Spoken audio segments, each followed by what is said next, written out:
All right, so it is the day after Christmas and I'm heading to the gym. You know, if you noticed or not, but I put a little bit of holiday weight on over the last year or so.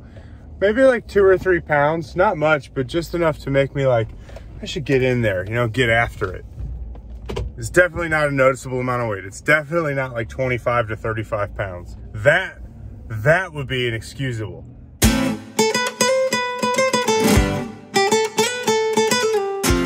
So finished the workout. I'm back home in my neighborhood now.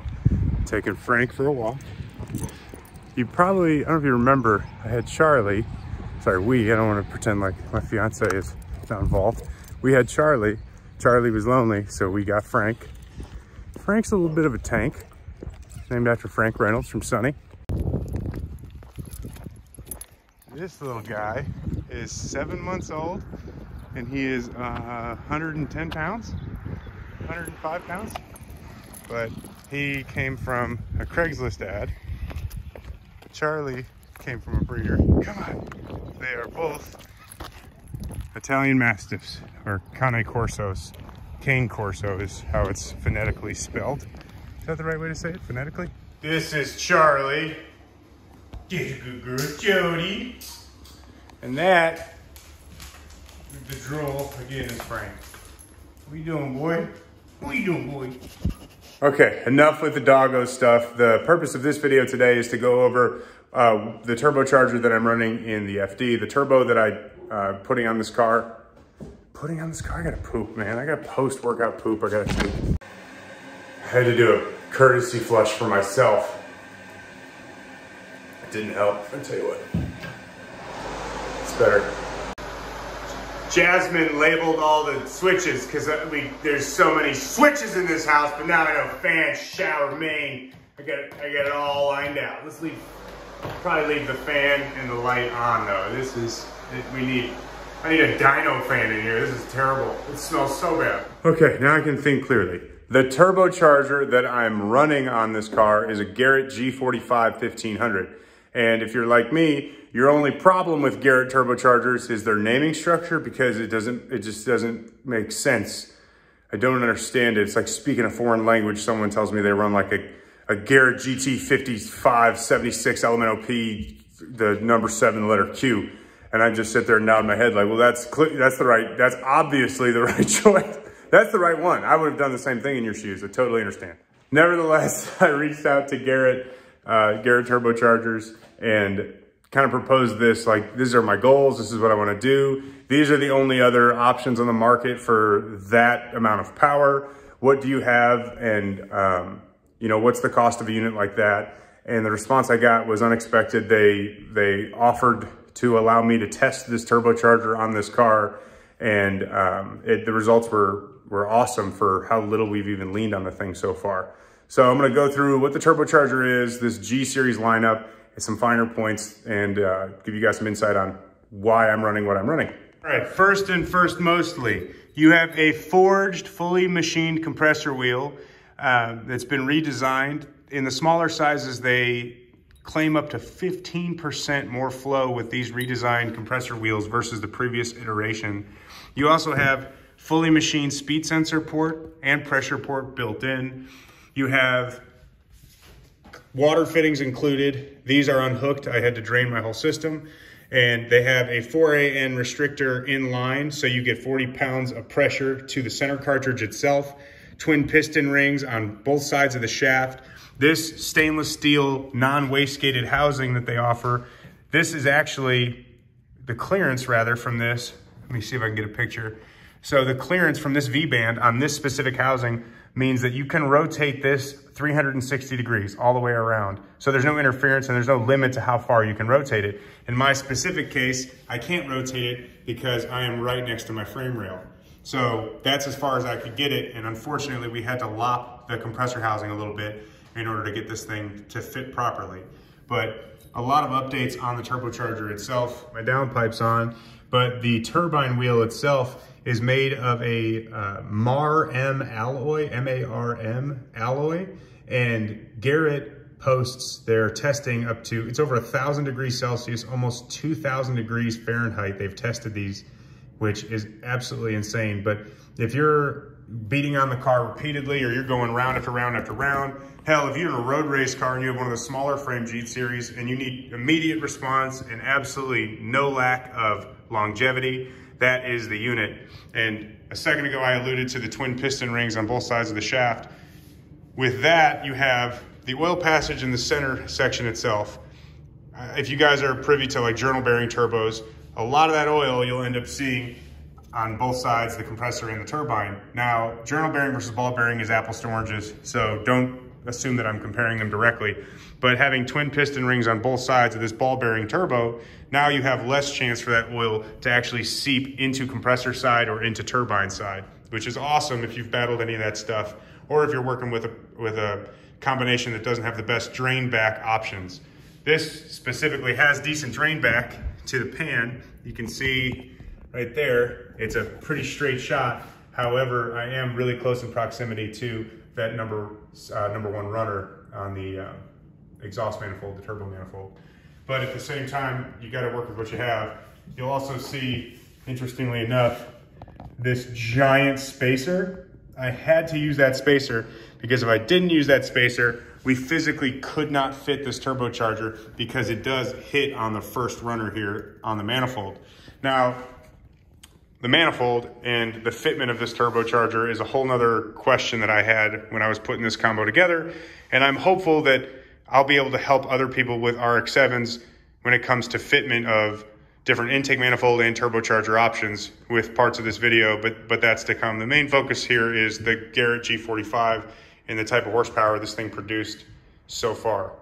So if you watched the last video and you saw the track outing and you saw some of the dyno clips, you may remember I said that we didn't get to lean on the turbo that much, not only on the dyno, but at the track. We had issues not related to engine side, drivetrain side, self-imposed, that we had to get clarified and corrected. So that stuff got fixed, but we didn't have a chance to put it back on the rollers. We just had to go straight to the track. The only dyno data we had was 37 to 38 PSI of total boost, and the net power output from that was pretty insane given the efficiency map of this compressor. So at 37, 38 pounds of boost, we made 900 wheel horsepower with a 3-liter engine through a power glide and through an 8.8 IRS rear suspension. So just for clarity here, we are gonna be running this thing in its efficiency range around 65 PSI. So we still have another 20, 30 pounds of boost to lay on the back half of the track. Hopefully the front half if we can get the chassis to work. But we're not even tickling the peak power this thing will output. And for a 76 millimeter turbo, which is probably something I should have introduced or started with, it's just a 76 millimeter turbo. This is what I see as like a precision 7685.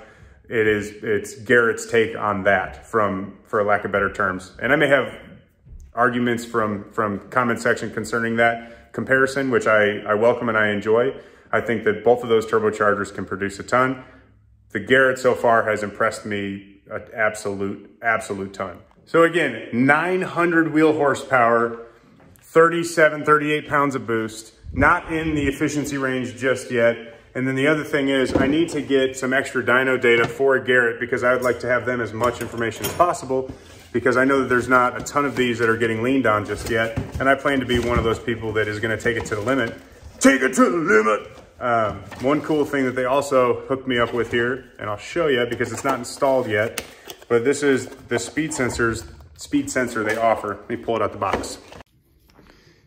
So with this speed sensor installed in the pre-existing port that they have machined here, which I should have just enough real estate to fit that, we can see shaft speed and compare that to boost and see where this turbo starts to lose its efficiency or where it's about to just absolutely grenade itself.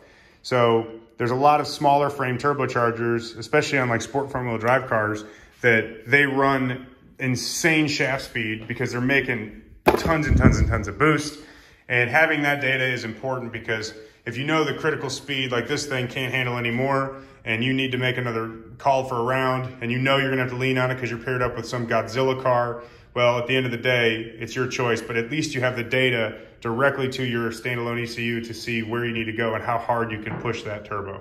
Okay, so one of the final touching points in this video, you've seen the turbo, you've seen kind of what it's capable of. I intend to show you more of what it's capable of when the season turns back around and we have warm weather.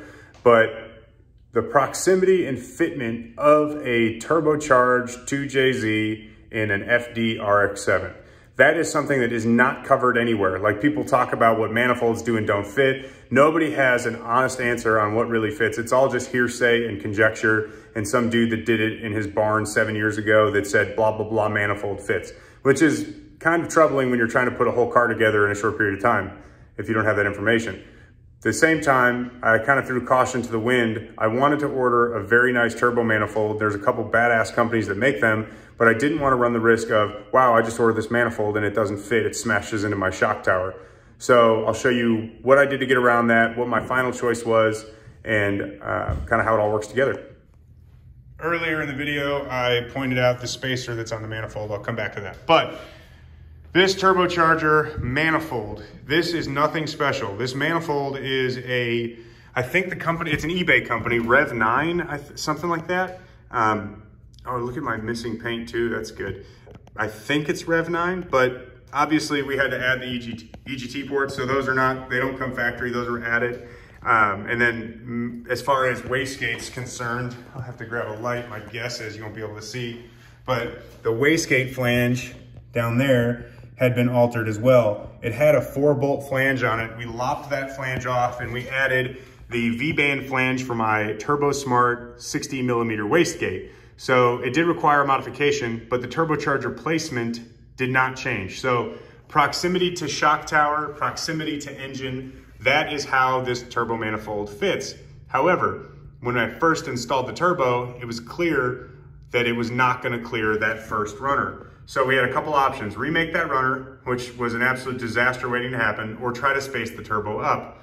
Now, that spacer is just a T4, like 1.5 inch thick spacer, and I believe they're originally made for diesel trucks, Duramaxes, I believe. So we used that heavy ass billet spacer, and it gave us just enough clearance for, you can see the oil drain down there, you can see that the actual compressor housing clears that first runner, but that's the only way we were able to fit this turbo from a proximity standpoint.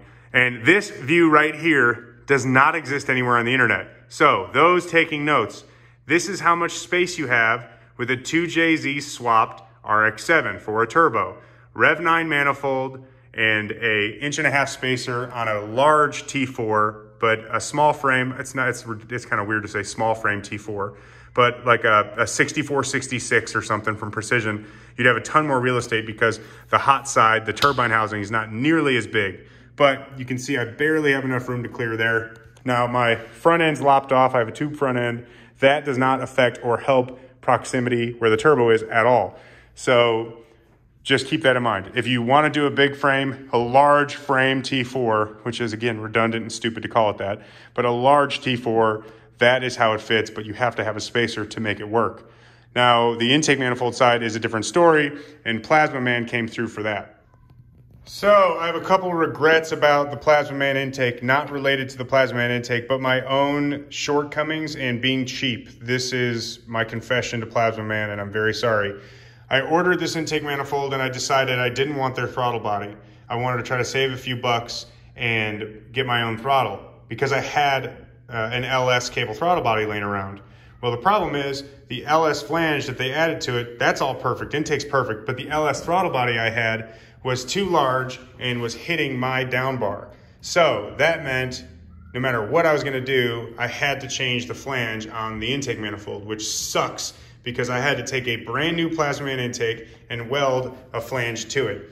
Luckily, Michael is very good at welding and it looks great. However, I was bummed to have to do it. That being said, this part of the video is not going to apply to every FD-RX7 because, as you can see, I have a tube front end. The sheet metal that runs through here is easily removable. You can easily tube your front end if you know a good chassis guy. It's not a ton of complex work being done here. All I have is a down bar on each side and then a straight bar here, and it loops around the front. Like any of the Mustangs you see, it's a similar concept. So there's not like a ton of structural or crazy overdone work here. It's just geometrically square. I have somewhere to hang my radiator and my intercooler, and I have a little bit of additional clearance for my intake manifold. Another thing that, like stock FD-RX7s are gonna face that I don't is the brake booster. You notice I don't have a brake booster. I have a manual booster kit that I pieced together from, I think, DC2 Integra, that same flange. So there's a couple companies that make manual brake kits. The main one that I know of, I'm not gonna say their name because I think they're trash. However, this specific kit I pieced together myself, worked great. I have the clearance to the back of the manifold that you need. If you don't have a manual brake conversion kit, more than likely a plasma man or forward-facing intake manifold will hit back there. Another thing, if you run drive-by-wire, more than likely your throttle body is going to hit. Another thing, if you don't run the race version of the plasma man intake, it bows the throttle out. You'll get into trouble in sheet metal over here. So I have the race version plasma man 2JZ GE forward-facing intake manifold. My regret is the throttle body flange. I wish I would have ordered it with their throttle body. Live and learn, it is what it is. You can see this throttle body, this anodized black pile of crap, piece of shit. This is an eBay throttle body because I'm an ass and I should have just spent the money in the first place on a good throttle. This throttle body is a pile of garbage. It's a hot mess. However, it did the job for the time being. Now, it is a Ford 4-bolt, like Mustang 5.0 design, 90 millimeter. So you have aftermarket options, albeit they are limited. Now, some of this won't apply to anybody because won't apply to anyone because if you get the freaking flange correct from the jump and you get Plasma Man's throttle body, you'll be fine, so long as you have the clearance I just alluded to. But here's a shot over top for you guys. If you want to screenshot this, whatever you want to do, there you go. You can see the clearance. Now, I may have custom engine mounts made, but the proximity to the back of the firewall is pretty tight and the engine is centered. So if you have custom mounts made, you'll have about the same proximity too, so it should apply to your combination. The fix for my crap pile of shit eBay throttle body is going to a Wilson manifold throttle body with a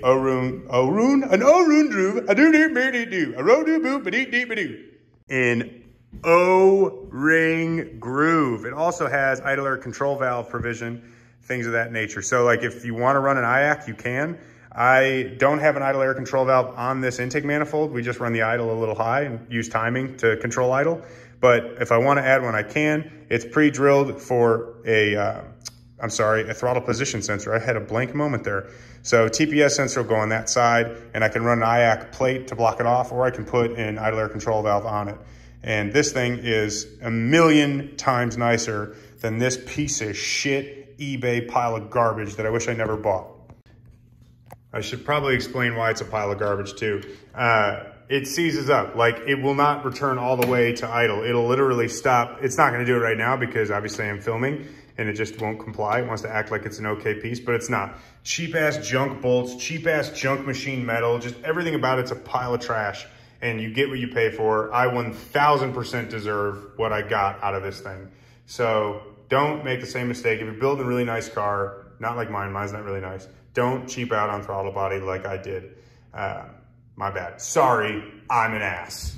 That is about all she wrote on the FD in terms of fitment, engine bay side of things. That will give people an idea of proximity from shock tower to shock tower, but also don't make it the gospel because if you don't have a tube front end, obviously it's not gonna be all the same, but at least gives you an idea of space and proximity in that sense. So I appreciate everybody for watching. I'm gonna try to upload more regularly. If you have any questions, drop them in the comments and I will answer them as best I can, albeit I really don't even remember what I had for breakfast today. So don't, just take everything I say with a grain of salt. Have a blessed day.